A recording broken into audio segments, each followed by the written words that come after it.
The Army Painter is my favorite hobby company in the entire world. My desk is literally full of Army Painter products, and it takes me from being an average painter to putting above tabletop standard models out into the tournament scene. Not only that, but the Army Painter has sponsored more competitive play than any other hobby company in the industry. They allow us to keep doing the things that we do. If you enjoy the Army Painter as much as I do, head over to thearmypainter.com where you can use the discount code ARTOFWAR5 to get a discount on your next order.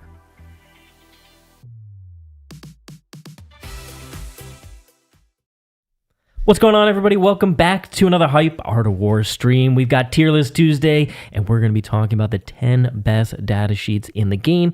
Not including characters. We're going to do characters next week, but we are going to be doing all sorts of different amazing data sheets that you're probably going to see in the meta or you're already playing. Absolutely. We are super excited for this one because, you know, we've got this new Grotmas meta. Things have changed, quite frankly, a lot. I think one of the jokes around the house we were making when the Grotmas detachments came out was, yeah, these are really cool, but now we have to paint a bunch of different units. A lot of units. A lot of different units. So since a lot of those Grotmas detachments had a little bit of a focus to them, they really boosted the stocks of a lot of units. We've seen some points changes. Of course, we just had a new Codex get previewed a week ago. Yeah, Astra Militarum. Another thing to mention of the Codex being previewed next week. Thank you, GW, for mentioning that. Lots to talk about right now. It's a pretty exciting time. We've got quite a balanced meta right now. 100%. And if you missed it at LVO, there was tons of previews, including some new Slanesh stuff for the Emperor's Children. And they gave us a roadmap. So coming up soon is going to be like a month or 2 or 3 of Chaos. And then there's going to be some other Space Marine factions. Yeah. And then Chaos Knights. Or at least that's what it looks like. I'm encouraged by the size of the roadmap because I don't think if we were getting 8 codexes in the next year, I don't think the roadmap would have gone that far. I'm guessing that they're going to be rapid firing. I'm excited for it. I'm hoping. And that's great because now is a great time to be interested in 40k. It's the best time, in fact. Honestly, genuinely, we might look back at this and say, yeah, this is the peak. But it feels like the best part of 10 so far is where we're at right now today. Absolutely. So if you are joining us, please do give us a like, subscribe to the channel, and tell your friends about us. All of that massively helps us grow. In addition, leave a comment below letting us know what you think are some of the best units in the games, which ones are you loving, or which ones are you hating playing against. Absolutely. If you want to get even more fantastic Warhammer content, make sure you check out our War Room.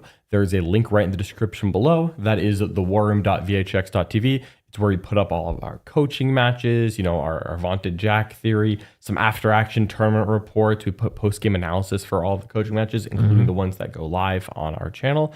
And there's a lot of good stuff there. As a matter of fact, just earlier today, we released a game with Leagues of Votann versus Chaos Space Marines.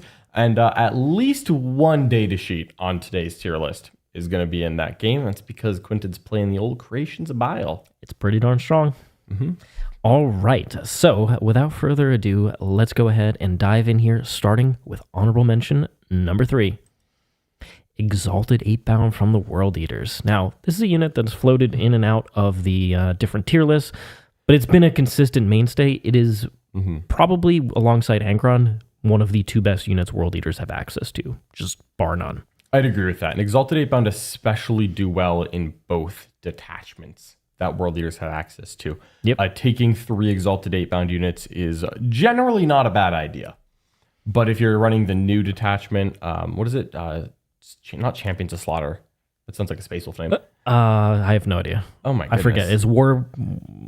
I can't say. I couldn't even tell you. It's like Chosen of Corn or something.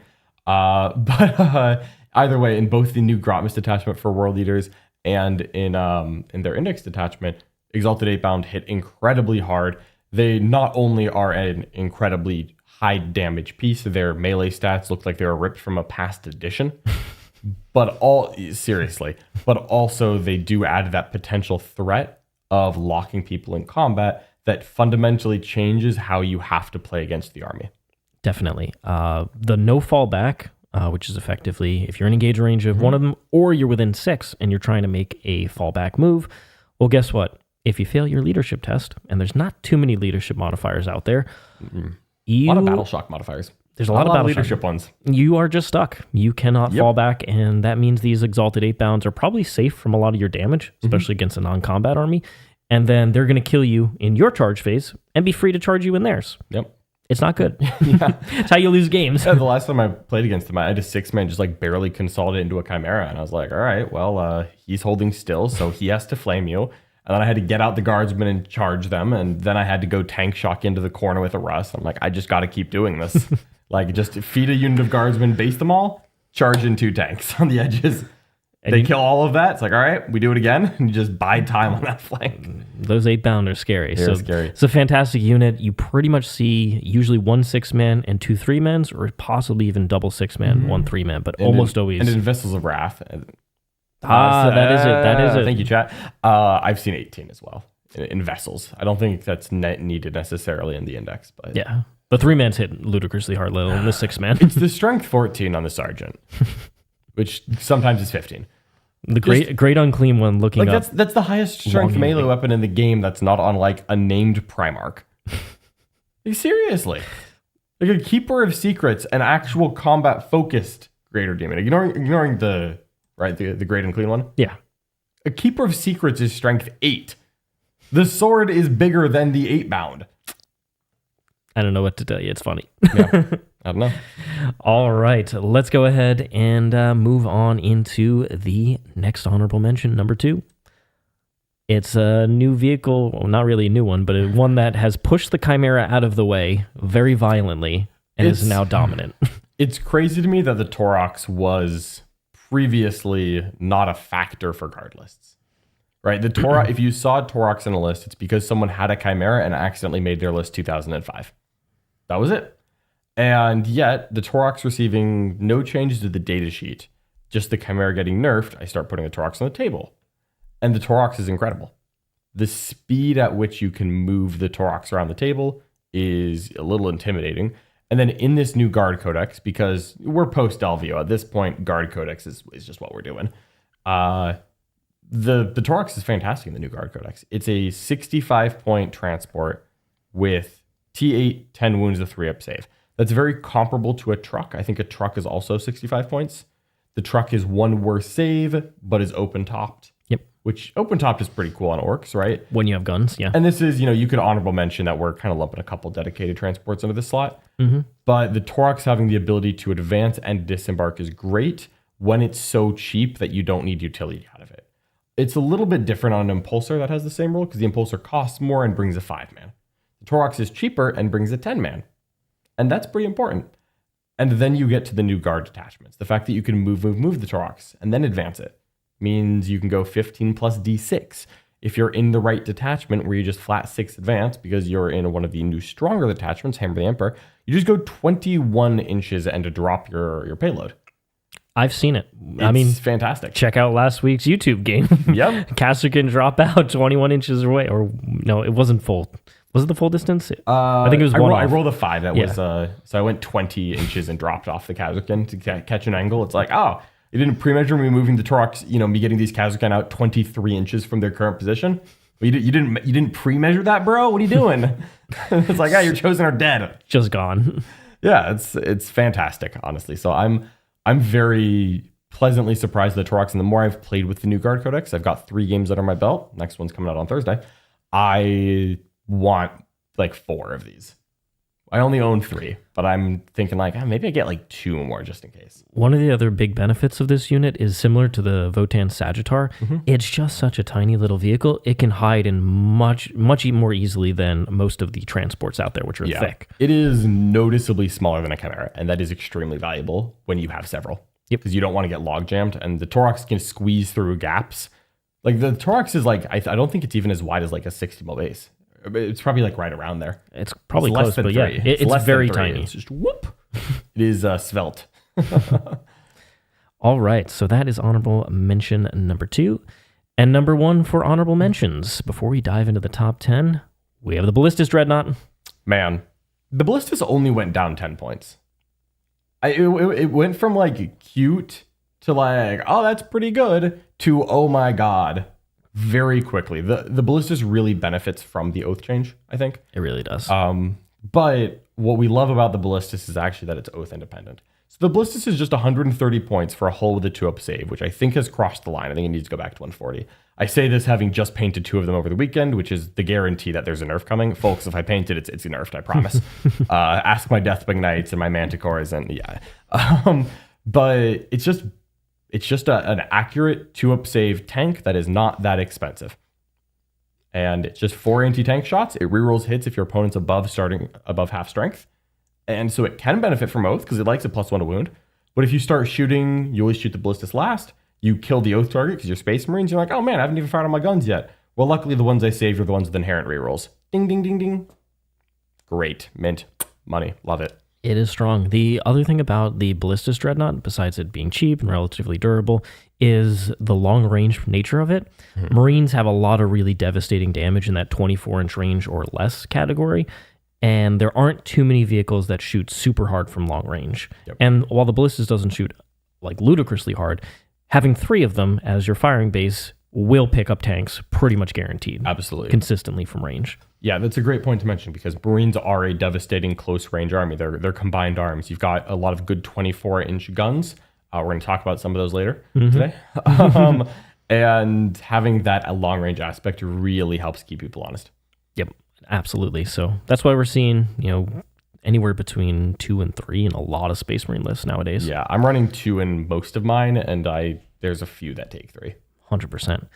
All right, now moving on into the top 10, we're going to start off with the Chaos Space Marine Nemesis Claw. This is a kill team release, but it is in 40k with some fantastic rules, and I think Anthony Vanella has been using this extensively in his Creations of Bile, but it is a pretty nasty unit to go up against. I feel like this unit's kind of underrated. So what this is, if in case you haven't seen it yourself, this is just a Legionnaire data sheet. But instead of rerolling wounds against objectives, and I think it's like slightly more, probably only OC 1, not 2, not battle line, but like, it's 5 Chaos Space Marines with the weapons you'd expect. And then like maybe like a chain glaive option or something. But then their data sheet rule is crazy. Because the data sheet rule is if you're in combat with them, you cannot use stratagems. Just cannot. You can't use stratagems. It's the only rule like that. This is unique. The fact that they put it into a kill team box, to me, indicates that this is not the last time we're seeing it.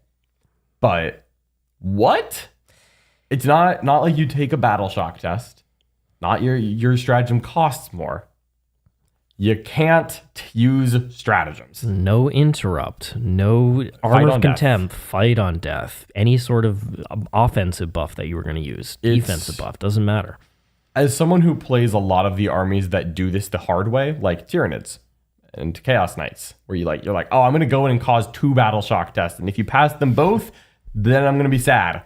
Nope, just the reliability of the combat army says no stratagems right now is crazy. And it turns melee matchups absolutely wild into each other. Oh, yeah. Because if you can just go in and guarantee, you cannot interrupt.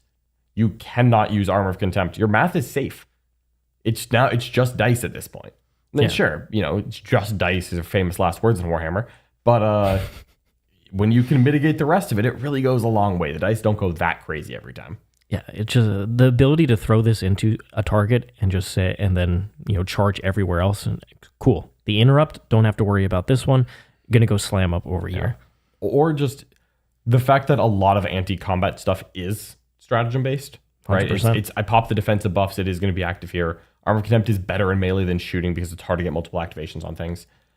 So it's just so impactful that I think that this gets onto the list off of its data sheet ability alone. Yeah, a lot of units need like Lance or Lethal or something like that to really punch through a durable unit, and all of a sudden you're like, none of that. Just roll dice. Yeah. Also, if you charge them, you don't get any strats. Yep.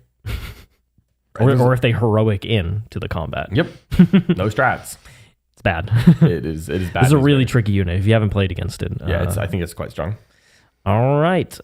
Next up is the Necron Doomsday Arc. This bad boy went down 10 points. I think it was the right before Worlds update? I think it was. Somewhere around there. And this was a unit, surprisingly, that was seen in almost every Hypercrypt list. Usually you saw 2 of them, some amount of Monolith, Silent King, all sorts of stuff. Sometimes you saw 3 of them. So I don't know why they went down 10 points then, but guess what? a whole new shooty style of Necron, Star Shatter, has emerged thanks to Grotmus. And you run 2 or 3 of them in there as well. This is one of the best tanks in the game. It's pretty durable at 14 wounds. It's only T9, which is one of its few downsides. But don't worry, it's got a lot of wounds, and that 4-up invuln really helps it tank damage. Yeah. In Star Shatter, there's tons of defensive buffs you could potentially throw on it. This might have been slightly higher up the list if not for the very recent FAQ, which did limit a little bit of its output. Am I correct that And defense. Yeah. Because -1 to wound is now 2 CP, which is quite pricey. 2 CP is expensive. That's harsh because Necrons don't have a ton of ways to. You have to run Amatech. I think you do now. Yeah. If you didn't before, I think you have to now. But then also that reactive move when you get shot being not quite as reliable as before, that is impactful. Still, the Doomsday Arc defines the last 2 Necron meta builds. Would you like some Strength 18, AP4, Flat 4? If I'm stationary, it's Dev Wounds. And hitting on like 1s at that point, right? Heavy and +1 to hit. Yeah, often rerolling 1s to hit, 1s to wound. The shot count is the gatekeeper between your opponent and absolute desolation. Sometimes you roll that 1 on the number of shots and you don't do very much of anything. Other times you roll a 6, so it's 7 shots, possibly blast, and you just eviscerate whatever you're shooting at. You don't know. My experience with GDAs is I get shot by 3 of them. 2 of my tanks get lifted laughably, and 1 of them takes 0 damage. That's usually I'll take two tanks a turn. Yeah, that's always how it goes. I don't know why. The Doomsday Arcs never really wound my guys. never just like, oh man, damaged. It's not like 8 damage off of this bad No, boy. It's all or nothing. Yeah, I mean, it's because it's AP4 damage 4. It so often just cuts clean through. Like, yeah, you technically have the benefit of cover. All right, you get a 6-up. Take 4 saves. Ugh. Beam. Yeah, this is a fantastic tank, and Star Shatter really helps with its mobility because it's quite large and not that easy to move around terrain. Yeah. However, being able to advance and shoot, go through ruins, flat 6 advance, all of that is amazing for getting this thing exactly where you need it to be. And of course, having some buffing pieces like Silent King nearby or the Command Barge with the reroll aura means it's damn efficient. There's a game with Star Shatter versus Custodes Dreads where I just crank the efficiency button and I'm just killing dreadnoughts. They're standing back up. I'm killing them. It's just, I can't stop. So this thing's an amazing tank. And pretty much most Necron lists are running 2 to 3 of them. All right. Moving on to numero number 8. Numero number 8. Yes. I like saying numero. Chaos Space Marine Possessed. This is a unit that synergizes very well with the Nemesis Claw. It does. It's another combat unit that can go fast and you would want to use stratagems against, I would say. Possessed have just crossed over the line, I think, of their datasheet wasn't amazing, but it had some strengths. And then when the price is right, you take a bunch. And I think the price is right, John. The price is right. I think we're there. I think Creations of Bile, with the various buffs that they can put on these units, puts them into a upper tier. That really makes them worth the points because we don't typically see them. I know Liam VSL did a little bit of experimentation in veterans with them because you can give them the rerolls. But in Creations of Bile, you can give them +1 toughness, +1 attack, +1 strength. Combination of these if you go for rolling. Reroll wounds against characters. Correct character units. Yeah. Because what the Possessed bring to the table is a very high volume of pretty decent attacks. Yep. And then once per game, you add Dev Wounds to that.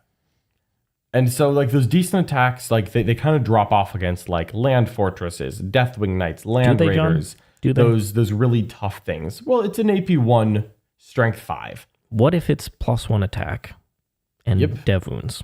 Then, if you can find reroll wounds, you kill almost anything. And if you can't find reroll wounds, you might kill anything. Having that ability to go in and just say, this is a bunch of attacks that are hitting pretty well. Weapon skill 3 sustained. Sometimes weapon skill 2 sustained. Strength 5, sometimes strength 6. AP1 damage 2. Sometimes your opponent can't use stratagems. Right? Yep. They synergize well with that 10 spot. And then the Dev Wounds and just the bucket of dice. And if your opponent's a character, you just say, oh, sorry, I'm rerolling wounds. Blah. And then, they also do well in other attachments. Like, they really like the AP buff of Renegade Raiders. 100%. Yeah. In Creations of Bile, you can also give them -1 to hit, which goes a long way to keeping them alive. Absolutely. So this unit is, I'd probably say you typically see multiple units run, and it leans harder on the stat check side of things, where it's not really you're not really running 5-man, so that's not what we're seeing. We're seeing mostly 10-mans and mostly 2 to 3 units of them, I would say. Yeah. I'm not seeing people go like a little bit on possessed. It's either you really are going on possessed or you're avoiding them. But they were extremely strong. Yep. All right, so that is the possessed. Next up, another unit that is basically been, since it got its points decrease, it has just been everywhere in the meta. And it's not just Imperium locked. No, the Vindicator. This is kind of dual purpose, right? Space Marine and Chaos Space Marine Vindicators. It's seen in both factions, and no surprise there. Although the Chaos one is 10 points more. Is that correct? It's 185? I believe it might be 15. Okay. The Space Marine one is 175. I'm pretty sure the fairly CSM one's 185. Okay, yeah. I think it's 10 points more. Yep.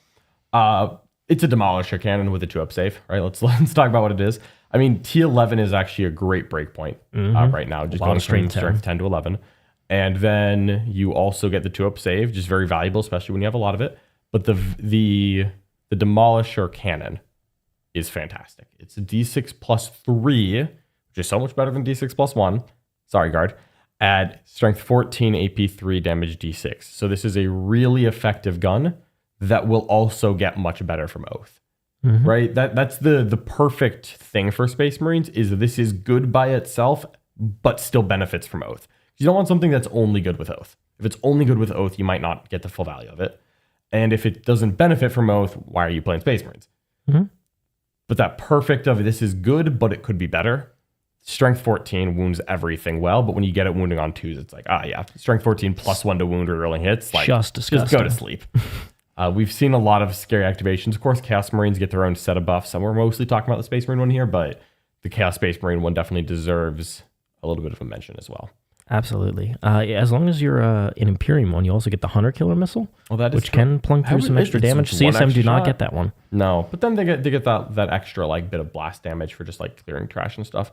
Honestly, it's actually hard to choose, I think, between the Havoc and the Hunter Killer. I like the Hunter Killer more, of course, because I'm loyal. But it's actually a conversation. Yeah, and often these things are seen in 2, possibly even a third one. Yeah. And the reason is typically you want 1 on each flank.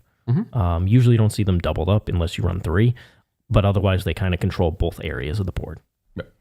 All right, so that is number 7. So moving on to number 6, a unit that, guess what, is finally seeing some limelight, and that's going to be Slaanesh Fiends. Wow. Who would have had this on their bingo card, right? I wouldn't. I wouldn't have either. But here we are. It turns out reroll hits and wounds really changes what a unit does. So previously with Possess, that was a volume of attacks, dev wounds unit. Guess what? Fiends do something pretty darn similar. And what has happened is in Grotmus, I believe it's called Legion of Excess detachment, which is the Slaanesh detachment, has opened up Slaanesh units doing significantly more damage than previously, which was a problem for those type of units. So as John said, you can give a fight first, get full rerolls to hit and wound, which is amazing since they have dev wounds.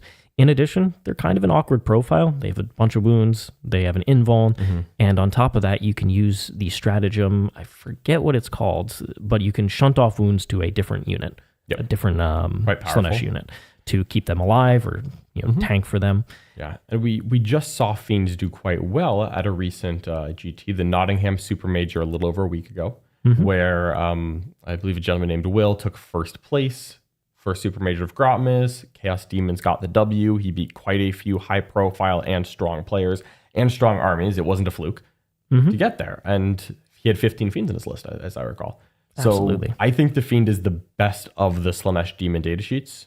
There's a couple other that are quite good, but to me, the Fiend is the best one, and that's because with dev wounds and a mediocre strength profile, reroll hits and wounds is everything. Fiends with and without reroll wounds are just different beasts. And if you can get those Fiends into a place where they do get to swing, because, you let your opponent hit you first, but it's all right. I have a 4-wound guy, and an invuln. You aren't that good in combat, right? You can charge a moderate-sized combat unit, maybe lose a Fiend and just have 5 Fiends rip them in half. Or 3 Fiends often... It's a good trade resource. 3 Fiends have a good shot to kill a Rhino. We're just being real here. You just charge in, you're you can swing first. Oh no. It's 15 attacks, reroll hits, wounds, dev wounds, wounding on 5s. Like, okay, I've seen them kill Vindicators. Yep, like that can just happen. Oopsies. So I think Fiend's one of the real big winners for Slaanesh. Absolutely. Now, moving on into the top 5, we have the Deathwatch Terminators. Brand new with their new Black Spear Index. And guess what? These guys are ludicrously good, and you're going to see 2 to 3 units in pretty much every Deathwatch list once they get those models ready, because Cyclone missile launchers are a profile that, when they're spammed, actually do crazy amounts of damage, considering the buffs you can put on them, like ignores cover pretty easily, +1 AP pretty easily. You can get +1 to wound from some storm speeders. You can give them oath, of course. These units it's the heavy weapons. punch. It's the heavy weapons. It's everything. Yep. So, I mean, I know we've said it, but like, I just need to say it again. You get 3 special weapons in a 5-man squad. Also in a 10-man, which means that you only take 5-mans. But you cost the same as Space Marine Terminators. For 180 points for Space Marine Terminators or Deathwatch Terminators, you get 2 extra guys with special weapons. And that's if you just want to run like the tactical loadout of Stormbolt Third Fist. Just, hey, I'm the loyal version, but instead of ignoring hit mods against the oath target, which I don't really care about that much, you instead get reroll charges, which I quite like. And also occasionally, I think it's +1 to, no, is it +1 to charge against Xenos? No, it's the battle shock test that you cause when you charge. So it's like a better version of the Assault Terminator rule. 3 Cyclone missile launchers instead of 1. We're still the same cost. And then those last 2 guys don't actually have to be Stormbolt or Power Fist. They can be Thunderhammer Storm Shield. Yeah, absolutely. And so you get the weird benefits of like, I have different profiles for tanking wounds. I have an actual credible amount of shooting. I don't know what it is where like 1 Cyclone missile never does damage, but 3 of them absolutely will. It's the critical mass of like, it's 1 activation with Blast to really mess things up. Those 5 Terminators put like 30 plus saves on a Curse Cultists if you just like shoot them. It's like, oh, this is 5 Terminators. This is not even 200 points. Yeah, Oath, 1 CP, boom. You just drop dice on them. And because they have the kill team keyword, which is a big change over where they were in the index, they can benefit from all of the rules of the detachment, no questions asked. All of the stratagems, all the rules, they get everything. We saw them win LVO yesterday. Or yes, 2 days ago. did. Yep. And I believe he had 2 units of them, not He had 2 all units. 3. He didn't take the full 3. I like the data sheet enough that I'm willing to consider a 3rd one, but you can't argue with results. Obviously we saw Mark Hertel, the Gator himself, The Gator Man. taking home the biggest event of the year. Heck yeah, brand new Deathwatch. I know. I love to see that. I love to see that. And Mark's played Deathwatch before this current index. So many moons. He's an old head when it comes to Deathwatch. All right, let's go ahead and move on into number 4, which is going to be Flash Kits, a unit which has been prevalent for quite a while. In the Orc Index, you could have Captain Badrock in them and then full rerolls, and they'd kill things. Really good at clearing trash because it's volume of fire. Once per game, they're lethal. They are always sustained. It's 3 shots each, strength 6, AP 1, 2 damage. And then now, with the new Tactical Brigade, John, you can get an enhancement called Mech Captain. Which does even more things, which gives out the rerolls once again to a 10-man unit of Flash Kids. They also get a 4-up invuln to make them more durable and annoying to kill. These guys... 4-up invuln? Oh, that's what the mech... gives the 4-up invuln. Yeah, God, I didn't even... And he heals a guy, right? He heals a guy as well. Incredible. Yeah, if you're punished for just chipping at the unit. Oh, that's so good. So this unit shoots ludicrously hard and is amazing at just picking up anything that is basically T6 or less. It'll just put so many saves on you or pick up 3 trash units easily. It's also one of the best Overwatches out there with sustained hits on the unit innately, because that's just what their gun has. You get +1 shot count when you shoot at the closest eligible target, which you have to engineer a little bit in shooting. But as a fun fact, when you fire Overwatch, that's the only eligible target, so you just get it there. But sustained and reroll hits is a match made in heaven. And when you have that much volume, kind of like what I've done with like Tyranids before in the past with the Carnifex unit. Absolutely. This is just better. It's cheaper, but it's better. But what do you do against that? If you're one of the armies that isn't that tough, you just have to have a no Overwatch rule, or you have you're trading multiple units. You're just sending 2 things out to get 1 in, because it's so crazy. And this is really in Tactical Brigade. I think they're a fine unit outside of Tactical Brigade, but I wouldn't say that they're a top 10 in the game unless you're playing Tactical Brigade. Getting +1 to hit, sustained hits, reroll hits takes that that good old inconsistent ballistic skill 5 orkiness that we all love to an average of 100% hit rate. Often more. Often more. You know, it's weird. I so rarely see them swing on the low side of that. Yeah, these guys are outstanding. If you haven't been playing the tactical braid as an orc player, definitely try out this unit with the mech captain inside because you're gonna fall in love with it. It makes me green with envy, honestly. All right, we're on to a top 3 here. All right, well, you know what makes you gold with envy? Oh my goodness. Custodian Wardens. They've been good the whole edition. Yep, they've just one of those units. They've just been good, and they will continue to be. Even with the new hotness of the Dreadnought detachment, people are still, with good reason, finding a way to sneak a unit in. For example, Folger Pile's list, which he's been doing quite well with. He went 5-1 at LVO, dropped 1 close game, but still got best custodies for the ITC. Obviously, we saw Wardens do very well at Worlds. Absolutely. And, Max Wardens.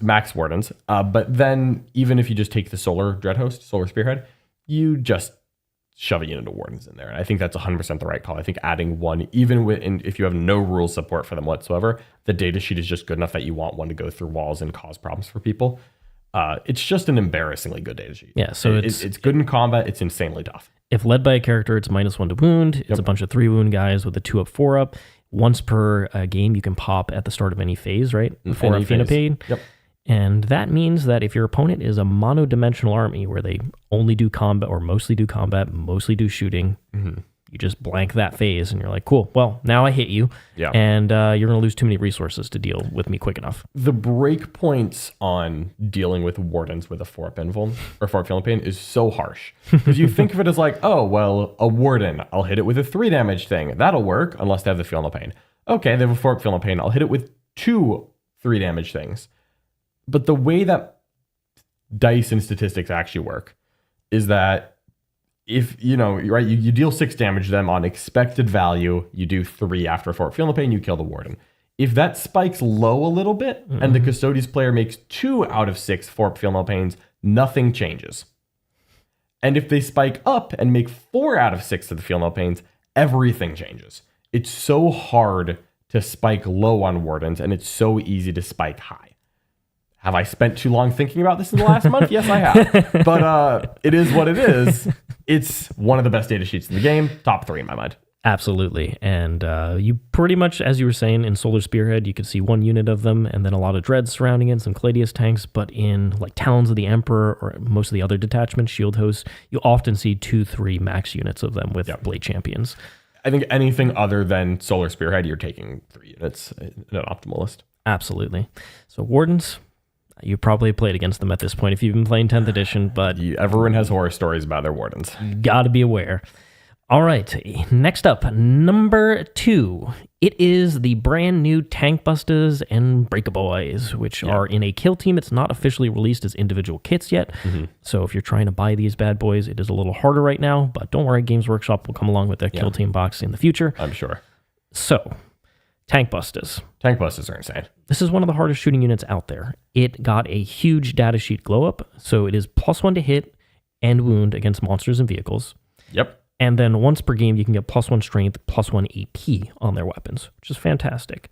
Yeah, the Pulsar Rocket. The Pulsar Rocket. In addition to that, if you put them in Tactical Brigade, you can give them another +1 to hit, which matters because most of the things you want to kill in the game, like Vindicators, for instance, have smoke access, so they can be -1 to hit. All of a sudden, you're still hitting on 4s instead of 5s, which is a huge difference. Again, what's a big product, I think, of Orcs being so good right now, win rates be damned, they're one of the best armies in the game, I think is that fact that Orc shooting has gone from quirky, unreliable, maybe this hurts more than you want, to reliable with the advent of Tactical Brigade. Absolutely. And with the buffs that you get here, the Tank Busters are a great place to throw in a shock attack gun to give those same buffs to.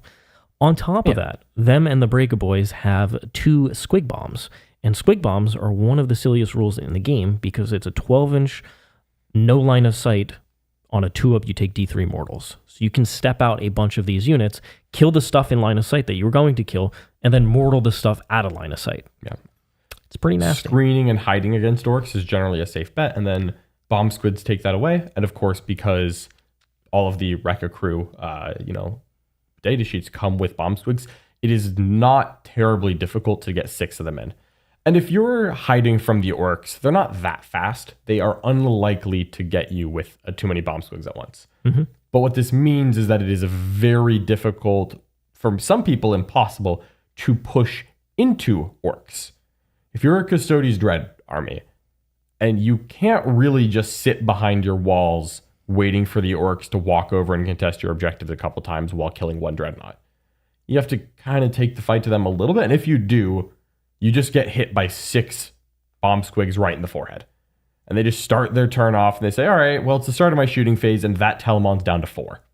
Mm-hmm. I know you're really relying on this T10 Telemon to tank my shooting with its -1 damage, but that one's down to 4. And we're going to throw a grenade at it too, because screw you, that's why. And it's like, oh, okay, we're just down in Telemon before you roll a dice. I was watching one of the games at Nottingham, which was Custodes versus Orcs. And our good friend Brian Sipe was, he had his Orcs in front of the Custodes, and they were Wardens, John. Which phase do you pop the 4 at Phenopain if you have Squig Bombs, the Tank Busters, and Break Boys near you? It doesn't matter. You're dead. It doesn't matter. Whichever phase you pop it, you just ignored, and then you die. Yeah. This is a strong army. It's very strong. It does crazy amounts of damage in the movement phase, in the shooting, and the charge, in the fight phase. As good as Breakaboys are, I think Tank Busters really take the cake here because they add enough of a new dimension. As good as Flash Kits are, they struggle into high toughness, and they struggle into high saves. Mm-hmm. Tank Busters do not. They just don't. If you're high toughness, you're probably a vehicle or monster. Mm-hmm. And then they wound you on at worst 4s. And so often does the shock attack gun mech point at a rhino and say, oh yeah, I'm going to wound that one on 2s, by the way, because I'm strength 10 plus 1 wound. Do I get cover? Yeah, sure. I may be 5 though. Oh, maybe I don't get cover after all. Like, maybe I'll pop armor contempt to get that 6 up. Crazy. It's devastating. If you want to check out a game, last week in the War Room, we had My Tau versus the Orcs and the Tank Busters Achille. I killed them back, but man, were they nasty on that drop turn. They can be a bit of a one-use thing because their Overwatch isn't nearly as scary as their activation. Yep. Flash Kits Overwatch Flash Kits are the Overwatch coverage of the army, though. 100%. All right. Well, we've got only one left. You ready for this? I'm normally people take guesses at this, and to my surprise, no one has just guessed this data sheet yet. Number 1 data sheet. I don't think I'm being particularly controversial here. And this is going to be accounting for their brand new codex. Yes, it is. Tempestus Scions. I love Scions, and I think that the changes that they received recently make them the best data sheet in the game. They got their Grotma's Bridgehead Strike detachment. Yeah. And a datasheet upgrade in the codex. Their datasheet is quite good, and I would say that it is good in most detachments. I think you can justify like a unit of Scions in several guard armies right now. But in Bridgehead Strike is where I'm very specifically saying that this is the best datasheet in the game. That is because the benefits that you get for being a Scion in Bridgehead Strike are insane. Not only do you get +1 to wound on your drop turn when you get out of a transport or arrive from reserves, you also reroll 1s to hit. Notably, this is a ballistic skill 3 shooting unit with easy access to a +1 to hit equivalent, +1 ballistic skill technically, but no reroll the hits inherently. You see, I don't mind it here. Since its index data sheet was transformed in the codex. Yep, that's why. It wouldn't have been number 1 in the index data sheet. It just would have been good. Now it's number 1 in my mind. As far as output goes, this has almost no weakness. And also let me mention that they're battle line in OC2 in that detachment. So OC2, they're like not cheap, but yeah, they're not that expensive either. And they're just not as cheap as they used to be. They've gone up 15 points for 5. Like 3 points a model sounds harsh, but honestly, they were way undercosted before. And they did kind of gain reroll 1s to hit, reroll all wounds against objective markers, and +1 to wound. It's like, yes. Fair enough. How many buffs can you say? And you're not even mentioning the strats. No, I'm not mentioning the strats. Why don't I even mention the strats? The 6-inch deep strike to go back into reserves, which lets you land again and proc your rules. The extra AP and the extra strength and AP on your las weapons. Oh, Lord. The orders are obviously phenomenal.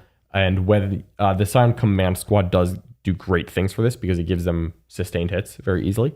And also it gives them more weapons, which is awesome. And it gives them enhancements. And the enhancements that they get access to in Bridgehead are very good. Because the Scion Command can only join Scions, you're kind of ranking the package. Because they just peanut butter and jelly together, right? You can't really rank peanut butter without talking about jelly. But for me, the amount of damage that this relatively cheap and disposable shooting unit with Deep Strike can put out makes it number one. It is incredible damage, but it also has the backup role of I take 5 mans to be scoring. Also, they're good contesting pieces because they're high OC. They're good out of a transport. They're good out of the sky. They go back into the sky. They hit very hard. They're, all things considered, not as fragile as they could be. It's not that hard to get into a 3-up save with cover. Yep. You're very versatile. You can do almost anything except fall back and shoot. That's like that. That's it. They do not do combat very good, and they don't fall back and shoot. And those are legitimate weaknesses, but they do about everything else. Yep. And when these things drop on you, it is ludicrous damage. If you're touching an objective, you die. That's it. Those are the rules. If you touch the objective, you die. And they get such good utility out of Bridgehead. And they're good in other detachments. I take Scions in like 3 or 4 detachments right now. But in Bridgehead, you just take like 60 of them because they're suddenly battle line and amazing. Absolutely. So fantastic unit. And that is our number one choice. So heading over here, we've got a super chat from Bonsai Kitty Gaming saying thoughts on Whirlwinds and Storm Speeder combos. Thank you so much for your super chat. Thank you, Bonsai Kitty. I'm still a little bit lukewarm on the Whirlwind, even with the changes to Oath, which are quite nice for the Whirlwind. I think it really helps out. I'm a little lukewarm on them, mostly because I don't think they combo well with Storm Speeders, and this is because the Storm Speeders have to get line of sight to do their thing, and the Whirlwind doesn't need line of sight. But the reality is that if I can get a Storm Speeder to see what I want to shoot at with the Whirlwind, I can get something else to shoot at it as well. Like if I can get line of sight to you, I don't love indirect fire that needs something to see it in order to be worth it, because then I can see it. And then I deal with it. I want my indirect to kill the 5-man screening unit that I just cannot reach, and the 3 last idiots on the home objective. That's what I want my indirect for. So for me, the Whirlwind is a little too expensive to justify the Storm Speeder combos, and also because probably the best combo for that is the Thunderstrike for +1 to wound against vehicles monsters, and that's what Oath does. And a Whirlwind without Oath is still just not doing enough because it's hitting on 4s. Definitely. All right. Well, thank you so much, everybody, for joining us. Please do give us a like, subscribe to the channel, and tell your friends about us. All of that massively helps us grow. Absolutely. In addition, if you want more content from us, more high-quality videos regarding your favorite factions, well, guess what? Check out The Worm at theworm.vhx.tv. There's a 3-day free trial, and in addition, you get tons of awesome content and access to our international Discord community, hanging out with top players and people who just love talking competitive 40k 24/7. All right. Thank you so much for being here, everyone. We'll see you all next time. We'll see y'all next time. So long for now. Bye-bye.